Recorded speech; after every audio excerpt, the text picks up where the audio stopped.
حضرت عبدالمناف کے 5 بیٹے تھے: وہاب، عبدالشمس، ہاشم، مطلب اور نوفل۔ حضرت وہاب بن عبدالمناف کی بیٹی حضرت آمنہ تھی، جبکہ حضرت ہاشم کے بیٹے حضرت عبدالمطالب اور ان کے بیٹے حضرت عبداللہ تھے۔ یعنی حضرت عبداللہ اور حضرت آمنہ کا خاندان حضرت عبدالمناف پر جا کر ملتا ہے۔ حضرت ہاشم کی اولاد بنو ہاشم کہلائی، جبکہ حضرت وہاب کی اولاد بنو زہرہ کہلائی۔ حضرت آمنہ 549 عیسوی میں حضرت وہاب کے گھر پیدا ہوئی۔ آپ بچپن سے بے حد ذہین، حسین اور طاہرہ تھی۔ جیسے جیسے آپ پرورش پاتی رہی، ویسے ویسے آپ کی پاک بازی اور اعلیٰ ترین سیرت و کردار کے چرچے عام ہوتے چلے گئے۔ آپ حسن سیرت اور حسین صورت کا بے مثال نمونہ تھی۔ بنو زہرہ چونکہ قریش کی ہی ذیلی شاخ تھی، تو حضرت وہاب کو ان کی لاڈلی بیٹی آمنہ کے لیے قریش کے مختلف سرداروں اور ان کے بیٹوں کے لیے رشتے آنے لگے، لیکن حضرت وہاب کو کسی انتہائی نیک سیرت اور با کردار نوجوان کی تلاش تھی۔ چنانچہ ایک دن حضرت وہاب اپنے بھائی حضرت ہاشم کے بیٹے حضرت عبدالمطالب کے گھر کی طرف نکل پڑے۔ راستے میں وہ ایک عجیب و غریب منظر دیکھتے ہیں کہ آپ نے دیکھا کہ کوئی 70 کے قریب تلوار باز اور نیز بردار لوگ ایک نوجوان کو گھیر کر کھڑے ہیں۔ دور سے ہی یہ منظر دیکھ کر حضرت وہاب ایک درخت کی اونٹ میں کھڑے ہو جاتے ہیں۔ آپ دیکھتے ہیں کہ اچانک آسمان سے کوئی عجیب مخلوق اس اکیلے نوجوان کی مدد کے لیے اترتی ہے، اور نوجوان ان 70 تلوار بازوں سے محفوظ ہو جاتے ہیں۔ واقعے کے بعد حضرت وہاب اس نوجوان کے قریب جاتے ہیں تو ان کی حیرت میں مزید اضافہ ہو جاتا ہے، کیونکہ وہ لڑکا آپ کے بھتیجے حضرت عبدالمطالب کا بیٹا حضرت عبداللہ تھا۔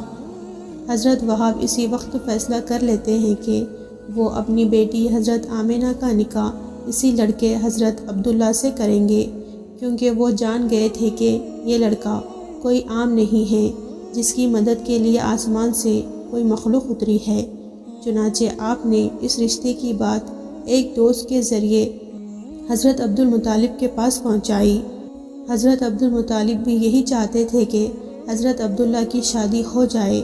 اس سلسلے میں وہ کسی ایسی عورت کی جستجو میں تھے جو حسب نفس اور عفت میں ممتاز ہو۔ حضرت آمنہ بنت وہاب میں یہ صفت موجود تھے۔ حضرت عبداللہ نے اس رشتے کو پسند کیا۔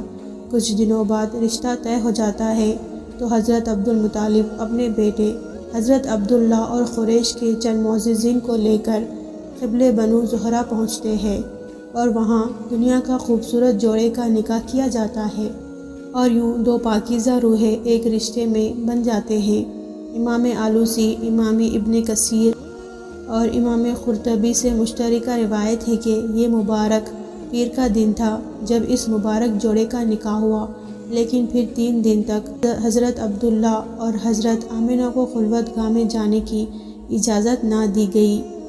اس کی ایک وجہ یہ تھی کہ حضرت جبرائیل علیہ السلام نے حضرت عبداللہ کو بتایا تھا شب زفاف جمعرات کا دن ختم ہونے کے بعد شب جمعہ کو ہوگی، اور دوسری وجہ یہ بتائی جاتی ہے کہ یہ مکے کے قبیلوں کا رواج تھا کہ شادی کے پہلے 3 دن نئے نکاح شدہ جوڑے کو تنہا نہ چھوڑا جاتا۔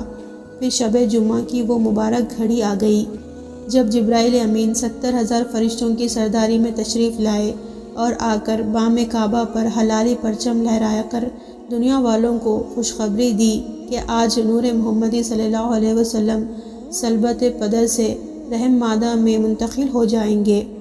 ایسا ہی ہوا۔ شب جمعہ کو حضرت عبدالمطالب نے بنو زہرہ میں قیام کے دوران ہی نکاح کے تیسرے دن حضرت عبداللہ اور حضرت آمنہ کو خلوت گاہ میں میسر فرمائی، اور یہ مقدس اور دلکش نور حضرت عبداللہ کی پشت مبارک سے حضرت آمنہ کے بطن مبارک میں منتقل ہو جاتا ہے، اور سرور کائنات آقا حضرت محمد مصطفیٰ صلی اللہ علیہ وسلم کی بشری ولادت کی تشکیل کا اہتمام شروع ہو جاتا ہے۔